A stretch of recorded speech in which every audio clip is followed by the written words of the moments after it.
with a camera and your relationship with how you present yourself in space. Vlogging is a visual form of blogging. Blogging emerged in the late 1990s, 1999, 2000 as the first moment of social media, where people would write short pieces, write reflections, write journalism without editors, outside of newspapers and magazines, without gatekeepers to control their writing. And they were free to express themselves, free to find an audience, or in most cases not find an audience. And vlogging is similar. It is a direct mode of expression, saying what you want to say, finding an audience or not finding an audience. Now, I intentionally, when I started this party, I called this a vlog series, and I did that intentionally, not a video series, but a vlog series, because I wanted to access that informality of blogging. That, I literally, as I move around the world, I land in a place, I land in Macau, land in the UK somewhere, and I just set up my tripod, set up my camera, and you get to meet really interesting people in a relaxed and engaging fashion. Also, I wanted to create a diversity of times and places where we could have blogs that would be, I suppose, appropriate to the content. Because the thing about blogs and vlogging is there's a diversity of length. So I could, some of the vlogs have been 15 minutes. I think one was 45 minutes. So the content, the topic, determined the length. And I think if I'd gone into other modes, it would have been much more prescriptive in terms of the length and how I present the content. Vlogs are cool. It's conversational. We're having a chat. Wherever I am, we're having a chat. And I think that's an interesting way of presenting content. So the form fits the content.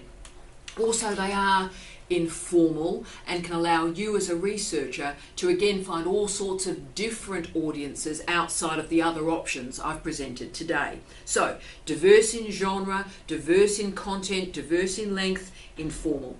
Now, a lot of PhD students around the world vlog, and why it's useful to you is it allows you to reflect on the process of doing a PhD. And as we've talked about so often, the students that finish not only do good research, but they reflect on the process of doing a PhD. So vlogging or blogging or even journaling in the privacy of your own home are all great strategies to think about your PhD while you're doing a PhD.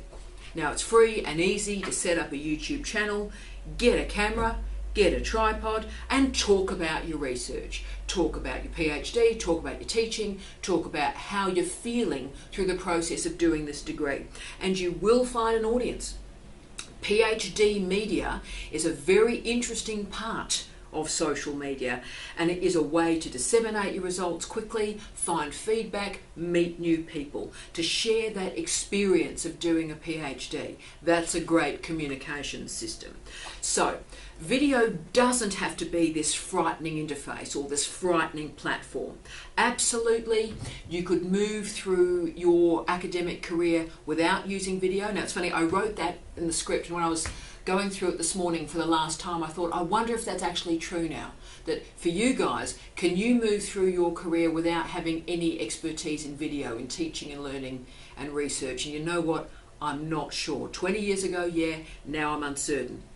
But one thing I do know for sure is that this is a great series of skills for you to develop that prepares you for all sorts of media appearances and expert commentaries. And we want that. We want your research to travel. We want it to be known. It's always beneficial, I think, to learn those skills that allow your research to move through space and time. And the great thing about just having